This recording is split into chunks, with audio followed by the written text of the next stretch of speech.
Astaghfirullah. Bismillahirrahmanirrahim. Assalamualaikum warahmatullahi wabarakatuh. Alhamdulillah wassalatu wassalamu ala Rasulillah wa ala alihi wa sahbihi wa mawalah wa la hawla wa la quwata illa billahi wa ba'du. Alhamdulillah, di malam hari ini kembali kita duduk untuk berthalabul ilmi, dan kita lanjutkan kajian kita masih membahas tafsir dari juz amma, dan kita masuk pada ayat dari surah At-Tariq, in kullu nafsin lama 'alaiha hafid. Baik, a'udzu billahi minasyaitonir rajim. Bismillahirrahmanirrahim. In kullu nafsin lama, bisa juga dibaca lamma.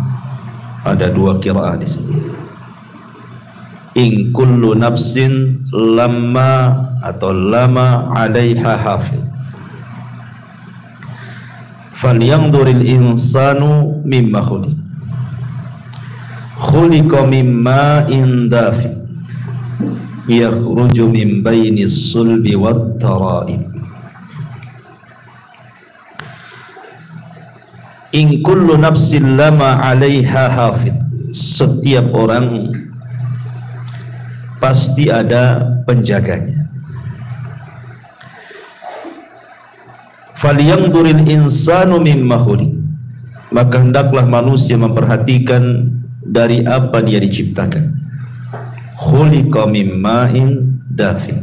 Dia diciptakan dari air mani yang terpancar. Yakhruju min baini sulbi wat tara'ib. Yang keluar di antara tulang punggung atau sulbi dan juga tulang dada. Baik. Ma'asyiral muslimin yang dimuliakan Allah Subhanahu wa taala. Allah Subhanahu wa ta'ala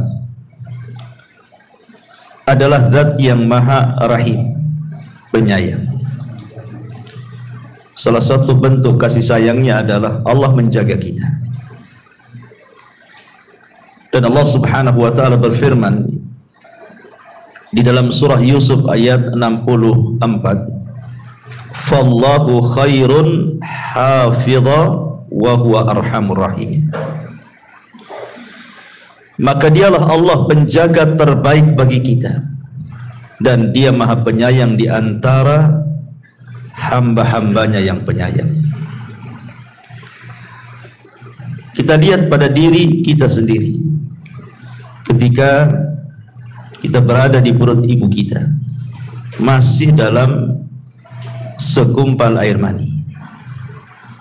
Siapa yang menjaga kalau bukan Allah Subhanahu wa ta'ala? Padahal posisi segumpal mani itu belum kokoh dalam rahim seorang ibu. Makanya kita lihat kalau ada wanita hamil muda, biasanya disuruh untuk istirahat karena akan mudah keguguran, apalagi di bawah usia 4 bulan. Tetapi karena Allah Subhanahu wa ta'ala telah memberikan penjagaan, dari segumpal mani berubah menjadi segumpal darah. Kemudian Allah jaga lagi. Dari segumpal darah Allah ganti menjadi segumpal daging. Dan Allah bentuk, Allah jaga lagi. Bahkan Allah sediakan rezekinya. Kemudian setelah dia keluar dari perut ibu, kemudian menjadi bayi, Allah jaga lagi sampai dia menginjak anak-anak, remaja, dewasa, sampai seusia antum ini Allah jaga, diberikan rezeki, rumah, tempat tinggal, pekerjaan, dan begitu seterusnya. Siapa yang memberikan penjagaan ini? Allah Subhanahu wa ta'ala. Makanya Allah mengatakan fallahu khairun hafidh. Dialah sebaik-baik penjaga kita. Kalimat hafidh Di dalam ayat ini, hafid itu ada dua macam. Ulama tafsir mengatakan pertama hifdhu ar-riayati wal himayah, dan yang kedua hifdzul muraqabati. Jadi maknanya in kullu nafsin lama 'alaiha hafid, bahwa setiap manusia, setiap jiwa itu Allah Subhanahu wa taala pastikan ada penjaganya. Yang pertama hifdzur riayah wal himayah, artinya Allah Subhanahu wa taala menjaga kita dalam kondisi apapun dari hal-hal yang kita benci. Seperti umpamanya antum berjalan di jalan raya, harusnya antum ketabrak atau mungkin antum nabrak, tidak jadi ketabrak dan tidak jadi nabrak. Siapa yang menjaga? Allah. Atau antum kemudian harusnya berjalan di sebuah jalan samping parit, harusnya antum jatuh, ataupun antum jatuh betul-betul, tetapi terkadang tidak ada apa-apa, tidak ada luka, tidak ada apa-apa, Allah selamatkan. Siapa yang menjaga? Allah, kan itu. Antum tidur di teras, tidak ada juga binatang-binatang masuk ke lubang hidung, telinga, dan begitu seterusnya. Siapa yang menjaga? Allah. Itu namanya hifdzur riayah wal himayah. Allah memberikan penjagaan kepada kita. Tetapi ada juga maknanya adalah hifdzu al-muraqabah. Ini yang paling penting kita bahas. Hifdzu al-muraqabah. Sebelum saya jelaskan hifdzul muraqabah, yang pertama saya katakan hifdzur riayah wal himayah, tadi dalilnya Allah Subhanahu wa taala mengatakan lahu muaqibatun min baini yadayhi wa min khalfihi yahfaduna min amrillah. Bagi manusia ada malaikat-malaikat yang Allah tugaskan mengikutinya bergilir-gilir. Di mana? Di muka, di belakang, mereka menjaganya di amrillah, atas perintah Allah. Jadi Allah memerintahkan malaikat untuk menjaga setiap manusia, kiri, kanan, depan, belakang, atas, bawah. Allah jaga kita. Ini namanya sekali lagi adalah hifdzu ar-riayah wal himayah tadi. Adapun yang kedua hifdzul muraqabah.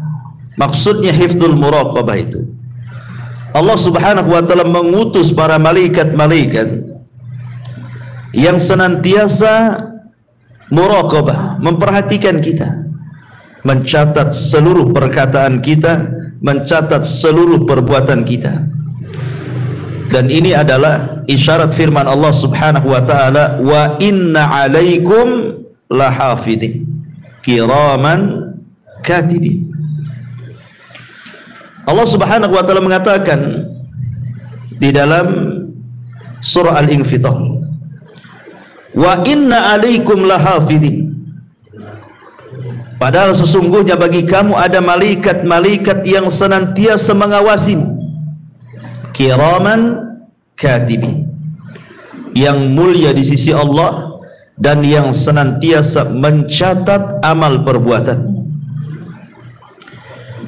Imam Ahmad ibn Hanbal rahimahullahu ta'ala, ikhwan, saat dia sakit parah, dia merasakan kesakitan sehingga mengeluarkan suara menunjukkan rasa sakit dia.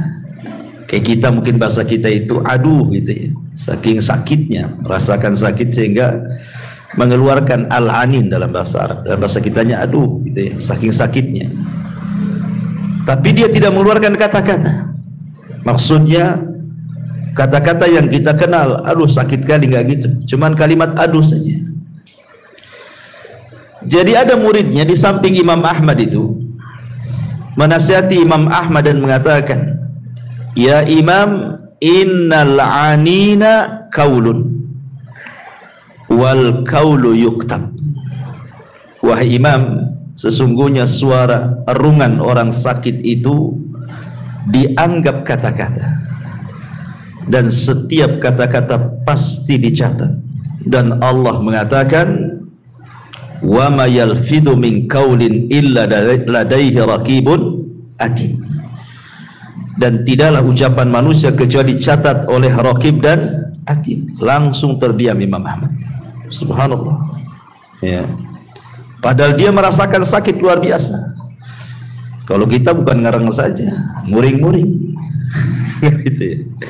Imam Ahmad tidak muring-muring, artinya nggak mengeluarkan kata-kata gitu ya. Hanya adu saja. Ketika diingatkan muridnya bahwa kalimat adu adalah kalimat dan kalimat akan dicatat, langsung terdiam dia. Takut dicatat itu bagian daripada sebuah keburukan. Makanya ma'asyiral muslimin yang dimuliakan Allah Subhanahu wa taala, seseorang itu penting untuk menjaga kata-kata. Karena kalau kita melihat di masyarakat ikhwan, ada kata-kata itu sadar ataupun tidak, entah karena kejahilan atau memang tidak tahu hukumnya, terkadang dia mengucapkan kalimat tanpa sadar bahwa kalimat itu sebenarnya perbuatan dosa. Saya akan contohkan beberapa kalimat-kalimat yang suka dibicarakan di masyarakat. Seperti umpamanya kalimat-kalimat terkejut. Saya sering mendengar itu kalimat astaga. Pernah mendengar? Ada lagi ditambah astaga naga. Oh, ada naganya pun ada. Gitu. Coba. Orang terkejut bilang astaga. Mungkin astagfirullah itu maksudnya gimana itu? Saya sering dengar itu kalimat seperti itu. Ya. Apa maksudnya? Siapa astaga ini? Disebut-sebut pula astaga. Kalau astagfirullah mungkin kan itu ya. Tapi ada juga yang kemudian maksudnya baik, tapi salah meletakkan makna. Contoh umpamanya kalimat subhanallah dengan masya Allah, ya kan? Subhanallah itu berarti maha suci Allah. Seharusnya diucapkan ketika melihat atau mendengar sebuah keburukan atau hal-hal yang tidak baik. Jadi kalau antum mendengar, melihat hal-hal yang buruk atau tidak baik, ucapkan subhanallah. Ya. Tapi kalau seandainya antum melihat sesuatu yang baik ataupun mendengar sesuatu yang indah, sesuatu yang enak didengar, maka kita akan masya Allah. Jangan Pak ditukar dengan itu. Masyarakat tukar-tukar ya.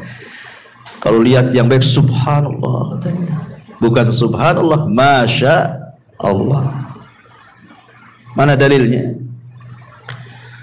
Suatu ketika Nabi SAW mendekati Abu Hurairah radhiyallahu an. Abu Hurairah ini lagi junub, ya. Dan dia tidak mau ke majelis Nabi, malah menjauh, pergi gitu.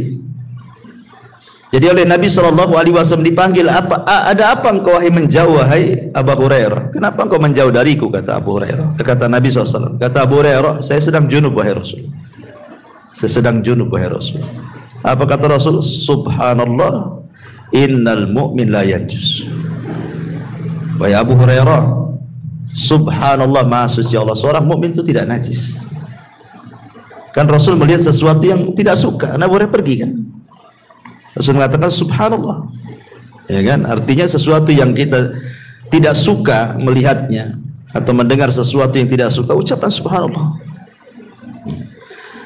Tetapi kalau kita melihat sesuatu yang indah, pemandangan yang indah, antum lihat rumah antum yang indah, masuk kebun antum kok indah sekali, melihat kendaraan antum yang indah, maka Allah Subhanahu wa taala mengatakan dalam surah Al-Kahfi 39, walaula iddakhalta jannataka qulta ma syaa Allah la quwwata illa billah in tarani ana aqallu minka malan wa azzu nafara, malan wa walada wa azzu nafara. Dan mengapa ketika engkau memasuki kebunmu tidak mengucapkan masya Allah, la quwwata illa billah, sungguh atas kehendak Allah semua ini terwujud, ya. Tidak ada kekuatan kecuali atas pertolongan Allah, sekalipun engkau anggap harta dan keturunanmu lebih sedikit daripada diri. Keturunanku lebih sedikit daripada dirimu. Ini kan juga salah letak juga kan itu. Tapi oke lah, mungkin karena tidak paham. Kadang orang tertukar-tukar nih antara subhanallah dengan masya Allah. Tapi yang lebih parah tadi, ucapan astaga itu apa coba? Apa artinya astaga? Siapa yang tahu? Itu bahasa apa astaga itu? Apalagi ada naganya lagi, ya, astaga naga. Tak tahu lah ada naganya. Udah naga-naga itu dah agama-agama gak jelas ya. Mungkin nyembah naga. Tapi yang jelas bahwa kalimat-kalimat ini kan tidak boleh. Kalau memang kita terkejut, lihat terkejutnya. Kalau terkejutnya melihat sesuatu yang tidak suka, ucapkan subhanallah. Kalau terkejutnya melihat suka karena tiba-tiba ada uang banyak depan, masya Allah, alhamdulillah, kan gitu ya. Itu harusnya kalau terkejut-kejut, bukan astaga, kan masalah ya. Atau umpamanya contoh yang lain ya. Umpamanya kita melihat seseorang yang Allah berikan nikmat, entah pekerjaannya bagus, kemudian juga diberikan harta yang banyak, rumahnya bagus, kendaraannya bagus, kaya ya, atau mungkin dapat jabatan ya. Terkadang ada orang itu yang mungkin hasad sehingga terkeluar kalimat, orang kayak gitu kok bisa kaya itu. Orang kayak gitu kok bisa kaya itu. Dari mana dia itu? Hanya punya tuyul lah. Jadi kalimat orang kayak gitu kok bisa kaya, ya, nggak pantas, dan begitu seterusnya. Ini tidak bisa. Kalimat seperti itu tak boleh. Kenapa? Karena dalam hadis Abdullah bin Mas'ud radhiyallahu an, Nabi SAW mengatakan, innallaha qasama akhlaqakum kama qasama arzaqakum. Allah Subhanahu wa taala sudah membagi akhlak kalian itu seperti membagi rizki kepada kalian. Kita kan tidak tahu urusan orang, entah dia punya pekerjaan, entah apa, kan kita tidak tahu, nggak ada urusan, dan kita juga tidak boleh ngurus orang. Makanya Al-Imam Ibnu Katsir rahimahullah ta'ala ketika memberikan catatan kepada surah Asy-Syura ayat 27, walau basatallahu rizqa li ibadi la baghaw fil ardi walakin yunazzilu biqadari ma yasha innahu bi ibadihi khabirun basir. Kalau Allah Subhanahu wa taala membentangkan rizki pada hamba-hambanya, terkadang ada sebagian hamba itu melampaui batas di bumi, tetapi Allah Subhanahu wa taala terkadang memberikan sesuai dengan kadar yang bisa dipikul hambanya sesuai dengan kehendaknya. Ada hadis kursi yang mengatakan, inna min ibadi, sesungguhnya di antara hamba-hambaku, laman la yasluhu illal ghani, memang dia tidak pantas kecuali jadi orang kaya. Walau afqartuhu la fasada, kalau seandainya aku miskinkan dia, rusak dia. Tetapi ada hamba-hambaku itu la yasluhu illal faqr, tidak layak kecuali dia memang harusnya jadi orang fakir aja, tidak bisa kaya dia. Kenapa? Lau agnaituhu, kalau seandainya aku berikan kekayaan, tentu dia akan rusak agamanya. Jadi kaya miskin itu kan urusan Allah, berhasil atau tidak itu urusan Allah. Jangan ngurus keberhasilan orang gitu dengan mengeluarkan kata-kata seperti itu. Ada pantas dia di situ. Orang kayak gitu kok bisa kaya, orang kayak gitu kok bisa jadi ini, itu urusan dia, tidak perlu ngurus orang ya. Karena kalimat-kalimat seperti ini bertentangan gitu ya, tidak boleh. Ini contoh kedua. Contoh ketiga, atau sebaliknya, melihat orang kena musibah, entah bengkrap usahanya, entah kena penyakit badannya, entah kemalangan badannya, dan begitu seterusnya. Pokoknya melihat orang itu diberikan ujian, ekonominya, keluarganya, badannya, dan begitu seterusnya. Dengan kematian, dengan kekayaan, dengan dengan kefakiran, dengan gulung tikar usahanya dan lain-lain. Tiba-tiba kemudian kita nyeletu gitu kan. Kasihan ya kan itu. Sering kita ngomong bilang kasihan sama orang, kasihan kali dia gitu. Ikhwan, antum harus paham bahwa Allah memberikan musibah itu karena ada beberapa sebab. Salah satu penyebabnya adalah untuk mengangkat derajat. Masa orang mengangkat derajat dan bilang kasihan? Hah? Sedang diangkat derajat itu bilang kasihan. Jadi kalau bisa nggak usah diangkat derajatnya gitu. Tapi segitu derajatnya kan. Nah begitu, bisa saja Allah sedang mengangkat derajatnya. Makanya dalam sebuah hadis Rasul mengatakan, ma yusibul mu'min min syaukatin fama fawqaha illa rafa'ahu Allahu biha darajat.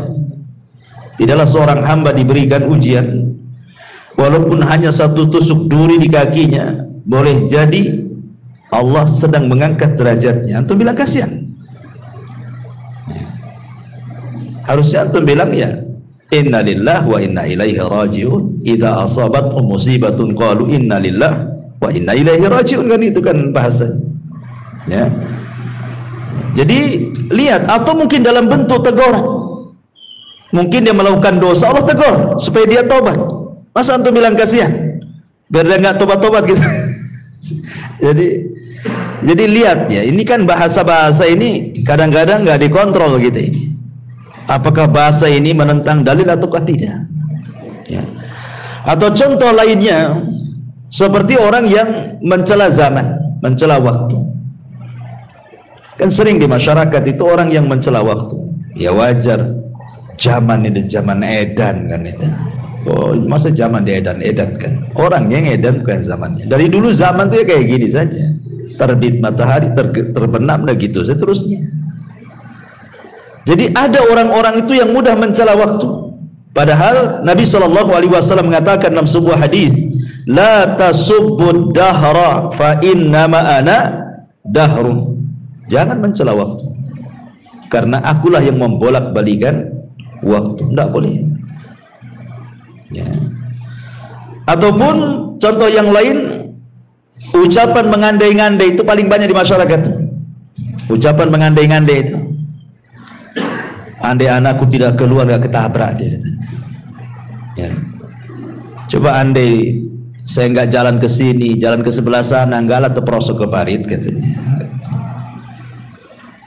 Kalau seandainya bukan karena dokter ini, wah sudah dioperasi saya ini. Macam-macam kan mengandai-andai di masyarakat itu nggak boleh. Karena Nabi SAW mengatakan al-mu'minul qawi khairun wa ahabbu ilallah minal mu'minidh dhaif.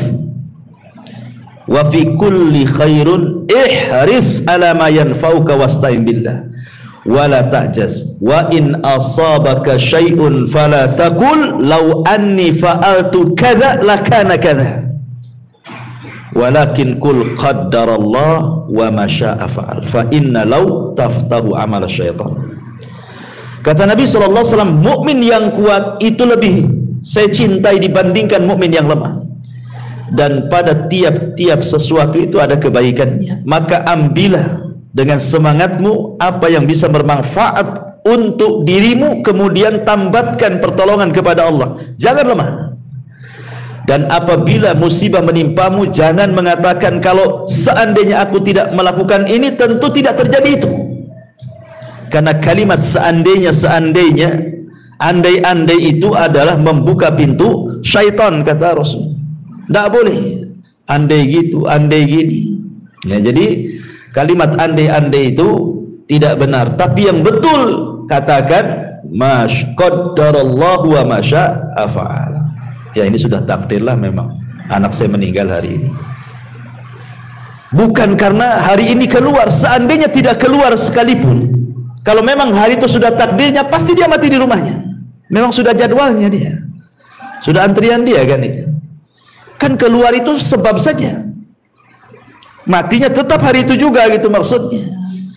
Jadi tidak bisa diandai-andai itu, karena ini kalimat-kalimat yang menunjukkan apa? Penolakan takdir. Ah, ini bahaya. Menolak takdir itu. Ya. Atau contoh yang lain pamannya ucapan mencela penyakit. Ada orang yang mencela penyakit di zaman Rasul. Ada seorang wanita namanya Ummu As-Sa'ib radhiyallahu anha.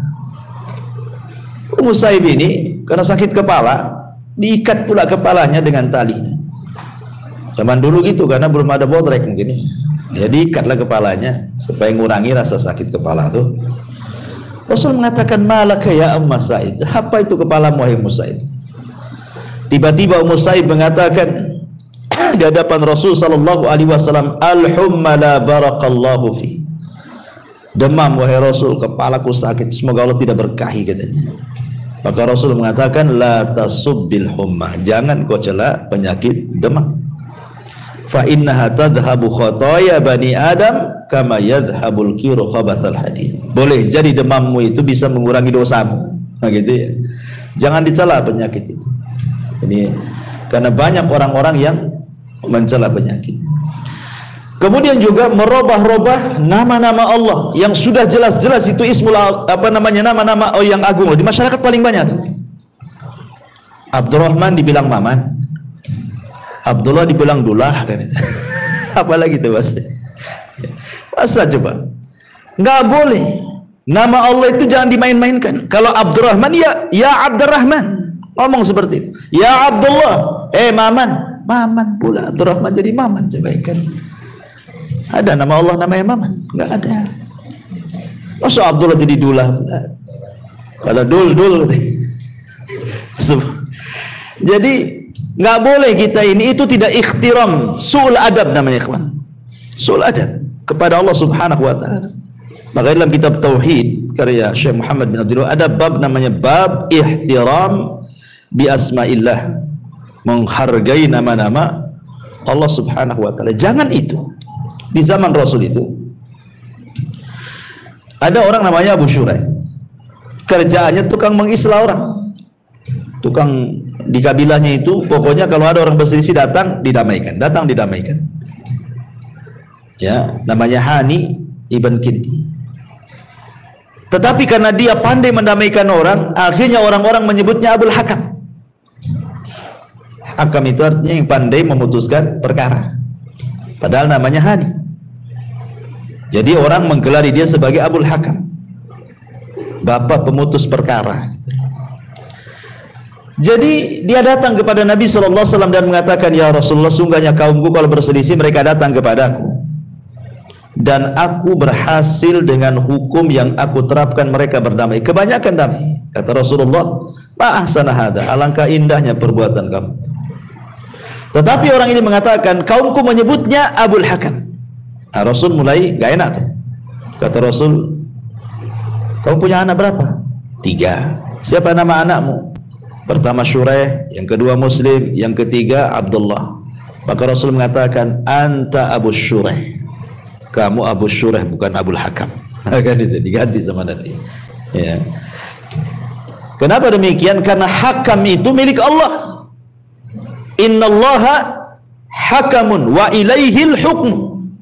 Allah itu hakam, semua hukum kembali kepada Allah. Jadi itu saja disalahkan, apalagi mempermainkan nama tuh. Abdurrahman jadi Maman, ya, bahaya lagi. Bilang ya Abdurrahman, ya Abdullah, kan itu. Ini kan kalimat-kalimat di masyarakat ini kan enteng saja ngomong kayak gitu. Anda sedang tidak beradab dengan Allah tuh. Hati-hati dicatat setiap ucapan kita itu. Ya. Atau ada sebagian, ya mungkin praktisi-praktisi kesehatan, dokter-dokter yang lainnya, yang kadang-kadang lagi ngobati pasien gitu kan. Ya mudah-mudahan kami upayakan, sisanya kita kembalikan kepada Allah. Masa Allah dikasih sisa pula. Sisanya kepada Allah kan. Ya kami upayakan lah, mudah-mudahan sembuh. Ya sisanya kepada Allah katanya. Saya dengar kalimat kayak gini. Ikhwan, ya. Masa Allah dikasih sisa? Nggak bisa. Karena Allah Subhanahu wa taala mengatakan dalam Al-Qur'an, "Qul innal amra kullahu lillah." Semua urusan itu milik Allah dari awal sampai akhir, bukan urusan kita. Kalau mungkin bahasanya ya kami usahakan, tapi semua ini tergantung Allah. Nah, itu mungkin agak benar bahasanya. Tapi kalau disisain itu, nah itu nggak benar tuh kalimat sisa. Nah, sisanya saya kembalikan kepada Allah. Saya seolah-olah apa? Dia yang banyak, Allah yang sisa, kan itu ya. Nah, ini kan soal adab juga ya, Pak. Nggak boleh ngomong begitu. Dicatat tuh malaikat raqib atid. Ya. Atau umpamanya kalimat yang lain juga seperti di zaman Rasul ada orang yang datang kepada Rasul, Masya Allah wa sya'a wa syi'ta. Masya Allah wa syi'ta. Atas kehendak Allah dan kamu. Kata Rasul, jangan. Kalimat itu tidak benar. Katakan Masya Allah wahdah. Katakan atas kehendak Allah saja. Jangan bawa aku, katanya. Dan ini kalimat yang paling afdal. Sekalipun harus bawa orang, jangan pakai dan, jangan pakai waw, tetapi kalimat summa kemudian. Kalau bukan karena Allah kemudian, nah itu nggak apa-apa.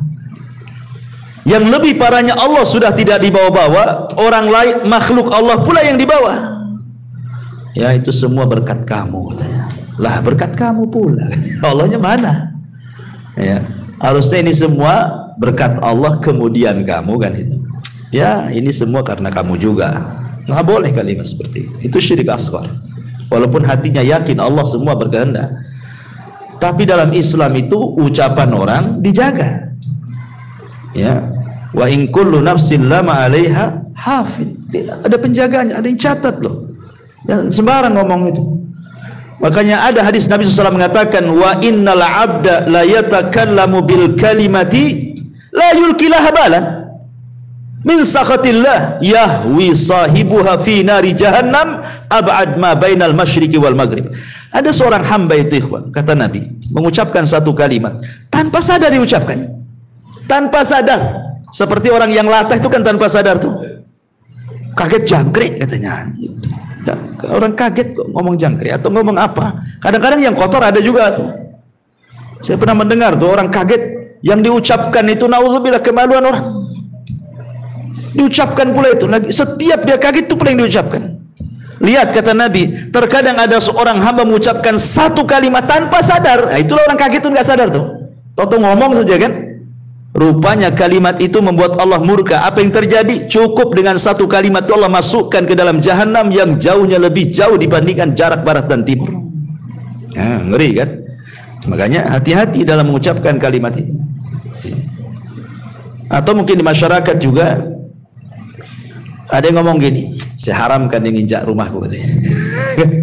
Mungkin berselisih, awas saja, saya haramkan, tidak boleh injak lagi di rumah saya, katanya. Nah bisa ikhwan antum haram-haramkan. Haram halal itu urusan Allah. Kecuali antum melihat dosa. Ada orang berbuat riba, berbuat maksiat, haram, akhirnya tidak boleh. Tidak apa-apa. Karena memang riba ya Allah yang haramkan. Zina Allah yang haramkan, ghibah Allah yang haramkan. Kalau jelas kan? Lah antum berselisih, antum ngomong saya haramkan dia masuk ke rumah saya. Emangnya Allah mengharamkan masuk ke rumah antum? Nggak bisa. Makanya Allah Subhanahu wa taala katakan dalam Al-Qur'an, wala taqulu lima tasifu alsinatikum al-kadhiba hadza halalun wa hadza haram. Tidak boleh mengatakan ini halal ini haram, itu urusan Allah. Allah lah yang mengharamkan, Allah lah yang menghalalkan. Makanya Nabi SAW saja ketika dia berjanji untuk tidak minum madu gara-gara dia melihat kecemburuan Aisyah dan Hafsah ketika dia mampir di rumah Zainab, dia minum madu. Cemburulah Aisyah dan Hafsah ini dan mengatakan, Rasul, kayaknya kamu sudah makan buah yang makanan yang bau tapi enak, tapi bau. Ya. Kata Rasul, tidak, aku minum madu. Oh, enggak wahai Rasul. Sepakat pula Aisyah dan Hafsah ini karena cemburu. Akhirnya Rasul mengatakan, ya kalau gitu saya tidak akan minum madu selamanya, kata Rasul. Turun ayat, ya ayuhan nabi lima tuharrimu ma ahallallahu lak tabtaghi mardata azwaji. Nabi, jangan kau haramkan sesuatu yang Allah halalkan hanya mencari keridhaan istrimu, katanya Allah.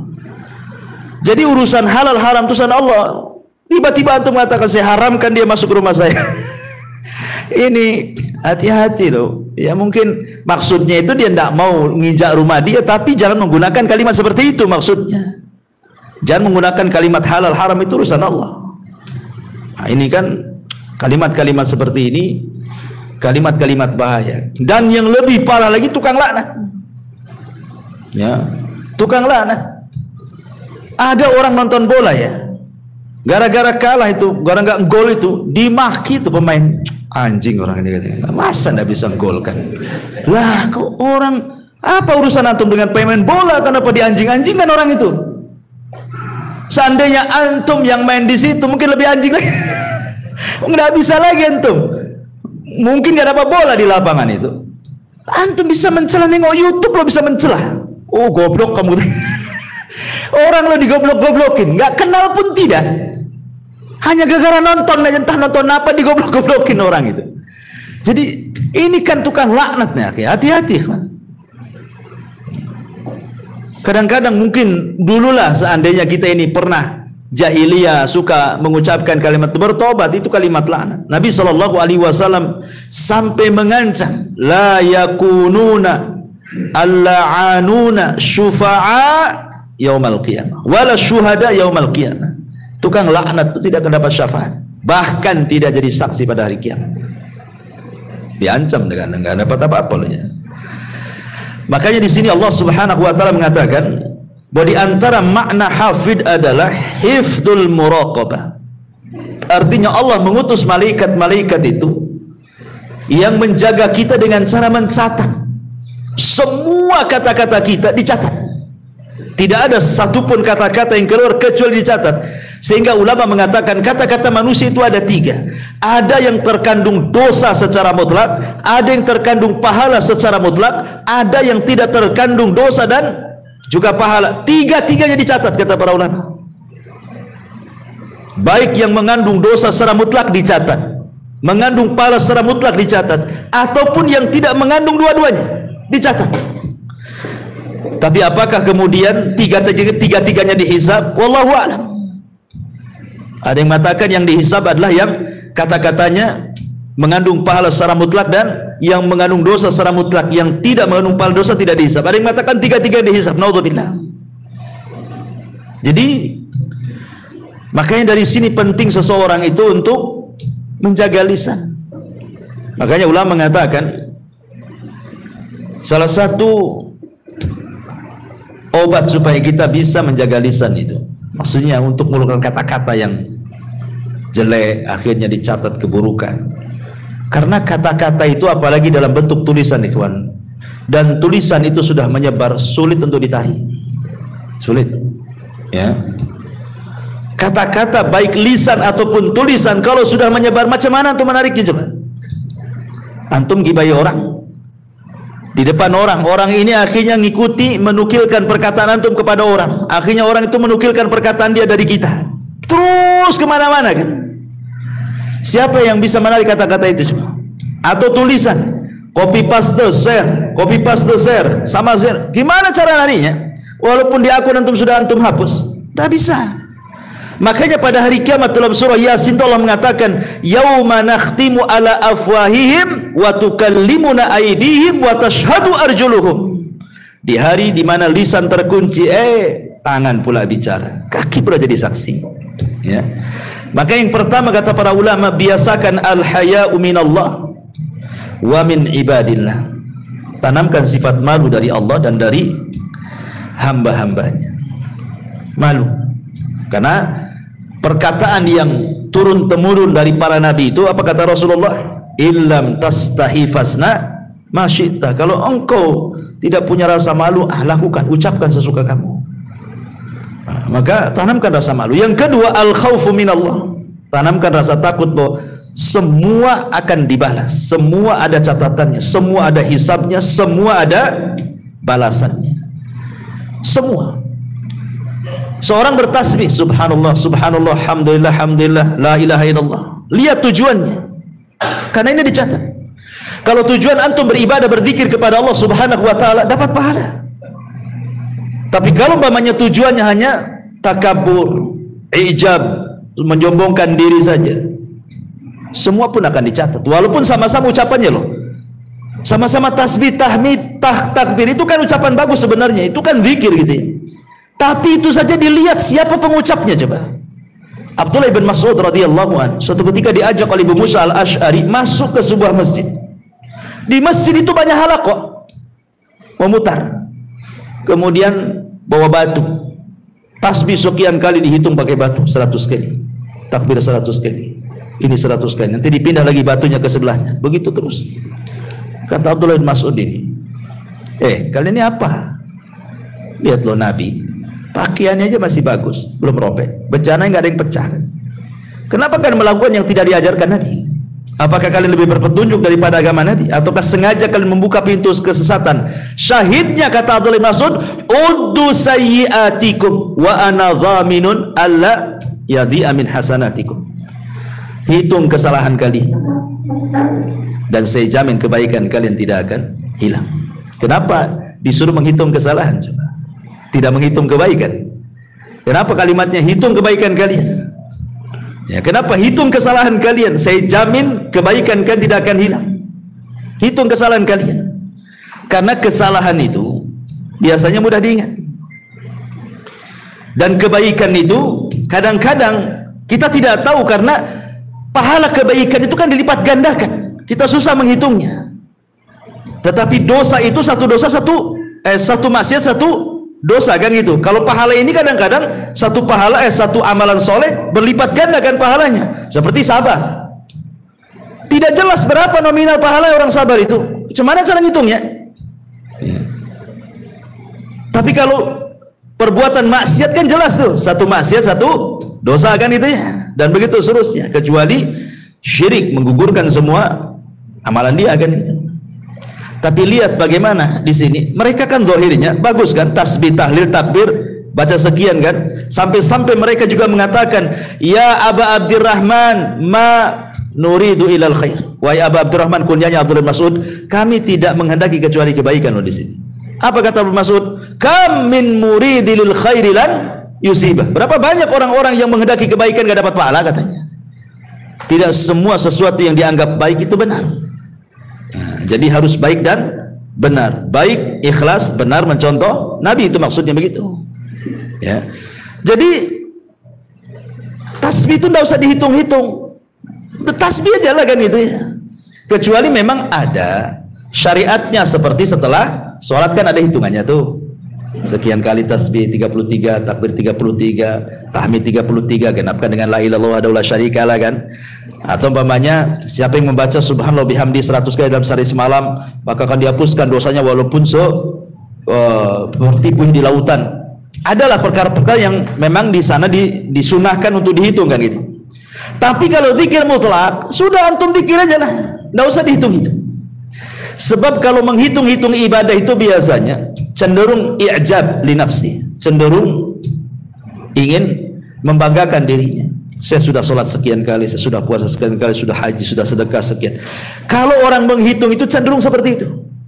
Tapi kalau orang tidak menghitung, ya sudahlah, tidak tahu berapa lah saya tasbih itu berapa kali, nggak tahu saya. Mau bangga dengan apa kan itu? Karena Allah itu hanya melihat hati bukan bilangan. Allah itu hanya melihat hati bukan bilangan. Ya. Tetapi syahidnya di sini, walaupun ucapannya sama, tasbih, tahlil, takbir, dicatat juga kan? Tapi tidak satu catatan, lihat kepada niat kan? Kalau niatnya hanya untuk i'jab saja, membanggakan diri, lain catatannya. Kalau memang untuk ibadah betul-betul ikhlas mencontoh Nabi, lain pula catatannya. Kenapa? Karena Allah mengatakan wa man ya'mal mithqala dzarratin khairan yara wa man ya'mal mithqala dzarratin syarran yara. Lihat di situ, ada yang baik, ada yang jelek. Walaupun itu zahirnya nampak zikir, apalagi bukan daripada itu. Seperti yang contohkan tadi, ucapan-ucapan di masyarakat itu. Ya. Maka dari sini ma'asyiral muslimin yang dimuliakan Allah Azza wa Jalla, biasakan takut. Ya, yang kedua, langkah kedua al-khaufu minallah. Sehingga dengan rasa takut mendorong tidak sembarang mengucapkan sesuatu. Yang ketiga, sibukkan dengan perkara-perkara yang manfaat untuk akhirat. Supaya kita tidak mudah ngomong macam-macam. Sibukkan dengan perkara lain.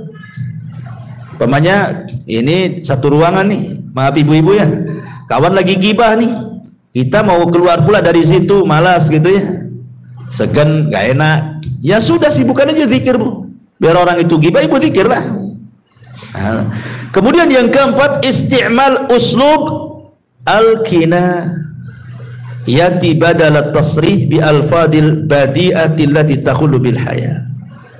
Atau kalau seandainya kita bisa membuat bahasa-bahasa kinayah, bahasa-bahasa yang lebih halus lagi gitu loh bahasa. Kita itu ingin marah, bisa saja kita mengatakan umpamanya dengan kalimat-kalimat yang kasar, tetapi kan dalam uslub bahasa kita di daerah-daerah masing-masing itu kan ada bahasa-bahasa yang kasar sekali, ada yang di bawahnya kasar, ada yang sedang, ada yang halus sekali, dan begitu kan setiap daerah kan ada tuh. Mestilah semua ada. Saya orang Sunda saja ada. Ya, satu kalimat itu ada yang kalau diucapkan kasar. Ya. Ada halus padahal itu juga yang diucapkannya kan. Kan kita bisa milih kata gitu maksudnya. Ya. Bukan saklek gitu ya. Kemudian juga kata para ulama, mujalasatul akhyar wa musahabatus salihin. Berkawan dengan orang-orang baik yang omongannya baik, insya Allah akan sama dengan omongan dia itu. Sebab kalau berkawan dengan orang yang omongannya jelek, ibu nih berkawan dengan orang-orang gibah, pasti ikut gibah tuh. Ibu berkawan dengan orang-orang yang tidak suka gibah, lama-lama gak suka gibah juga. Nah, tergantung kawannya. Dan yang keempat mungkin belajar diam lah kan itu. Daripada ngomong berdosa bagus diam. Kata Nabi SAW, falyakul khairan aw liyasmut. Kembali di sini Allah mengatakan, in kullu nafsin lama 'alaiha hafid. Jadi hafid yang pertama maksudnya hifdzur riayah wal himayah. Allah menjaga secara umum sesuatu yang manusia tidak suka. Ya, celaka kan tidak suka. Ini itu umpamanya antum sakit, minum obat sembuh. Siapa yang menyembuhkan? Allah. Apa gunanya disembuhkan? Menjaga antum supaya antum bisa kerja lagi, bisa ngurus keluarga lagi, bisa ibadah lagi. Allah yang jaga. Ya. Atau hifdzul muraqabah.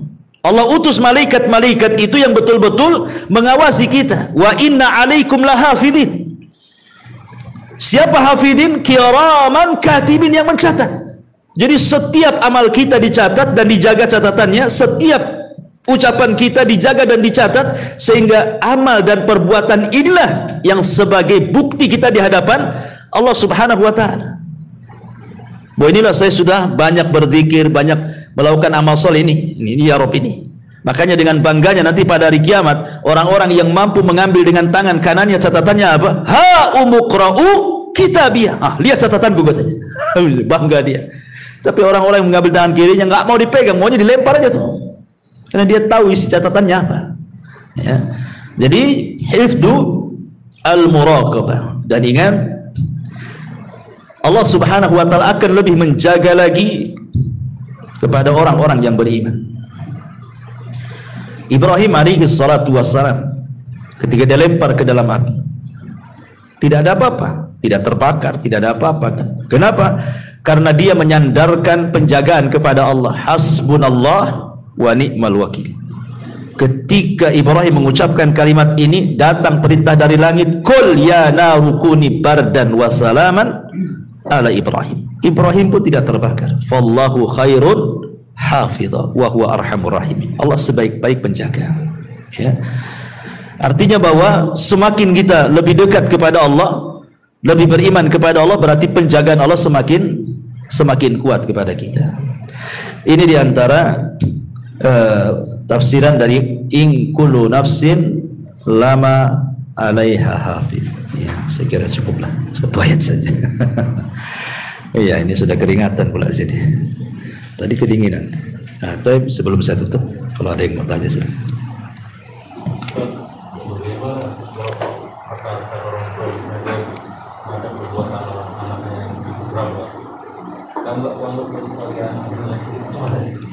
Nggak boleh.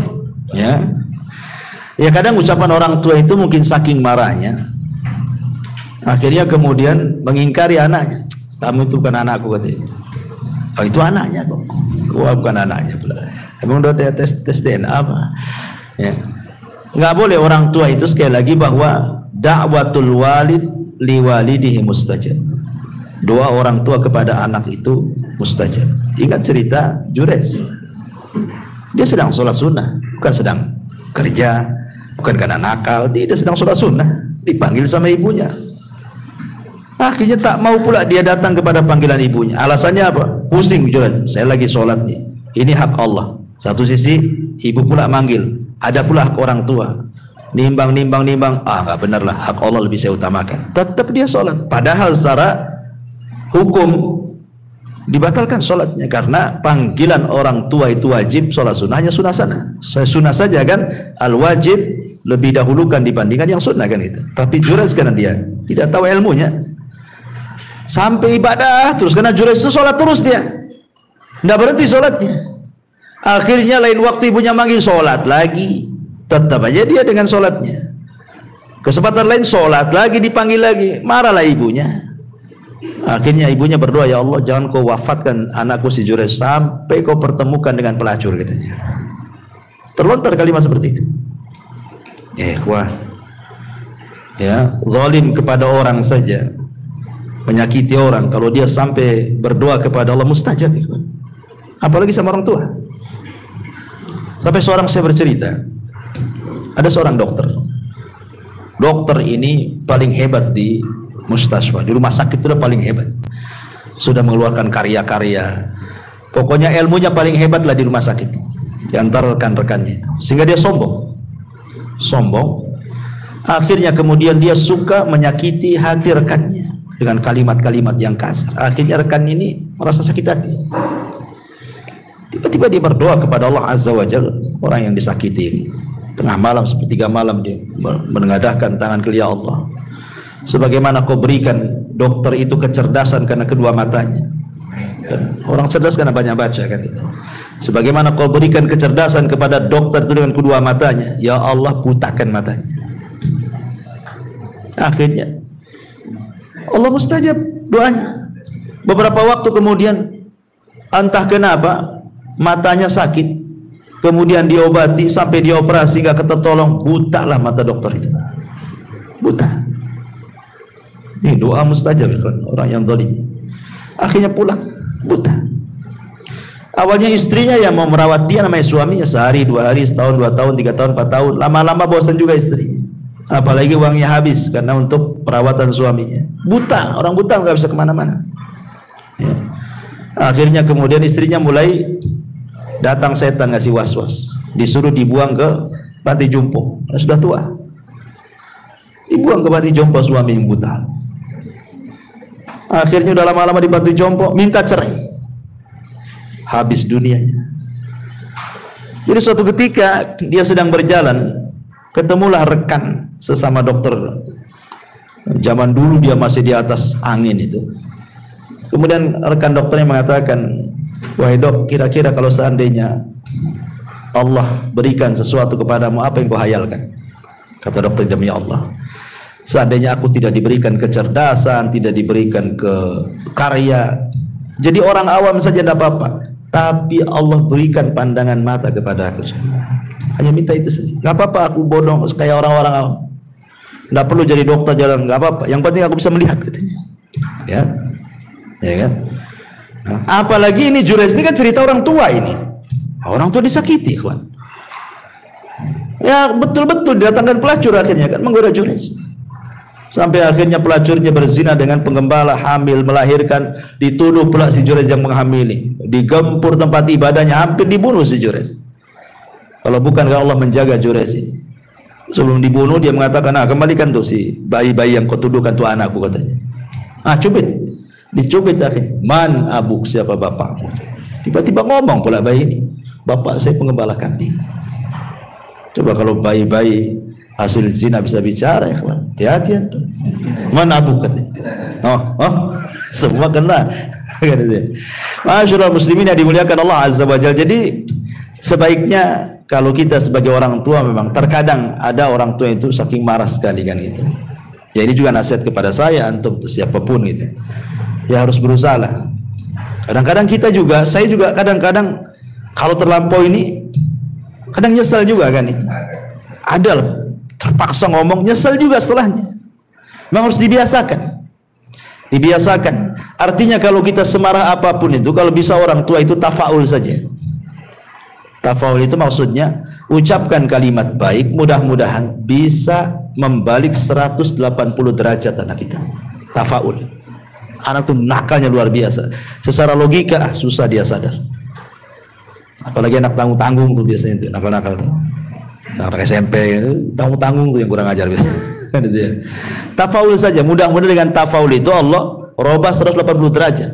Yang kita anggap mustahil anak itu bisa berubah, tapi Allah bisa memungkinkan. Betapa banyak kok anak-anak nakal berubah, akhirnya dia pula anak yang berbuat baik sama orang tuanya. Al-tafaul itu maksudnya kalau dia nakal, ucapkan kalimat doa. Seperti yang dilakukan ibunya Sudes, ya. Ketika Imam Sudes dulu mau nakal, disebutkan dalam biografinya. Daripada kau nakal Sudes, kau masuk ke haram, kau jadi imam di sana. Kau jadi imam. Ya. Jadi kalau antum nakal, jawab dulu saja, gantikan Abu Mero di sana.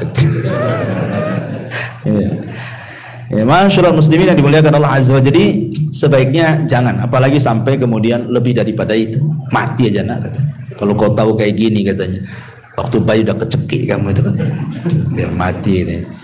Nah, jadi kadang-kadang ada orang tua seperti itu. Ya itu kan kembali kepada kita sebenarnya. Kenakalan anak itu kan kembali kepada orang tua. Makanya kata Al-Imam Ibnul Qayyim rahimahullah ta'ala, dia mengatakan bahwa ifsadul abna, rusaknya anak-anak itu kebanyakan apa? Karena orang tua yang merusaknya, bukan pesantren, bukan sekolah, bukan guru ngaji, bukan. Kebanyakan yang merusak anak-anak itu orang tua, kata Imam Ibnul Qayyim.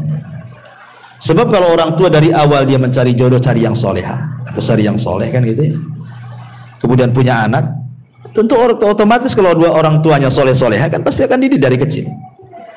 Ya, sudah cari jodohnya aja salah, ketika punya anak pula nggak dididik, dan begitu seterusnya. Ya wajar lah.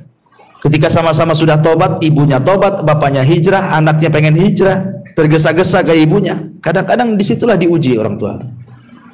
Dulu ketika masih awam tak ada gini gitu, karena hidupnya umum seperti masyarakat, ya ndak sholat, ya ndak puasa, ya ndak apa, kuliner sana sini gitu, senang-senang. Sekali ngaji hijrah dua-duanya, pengenlah nari anak-anaknya juga.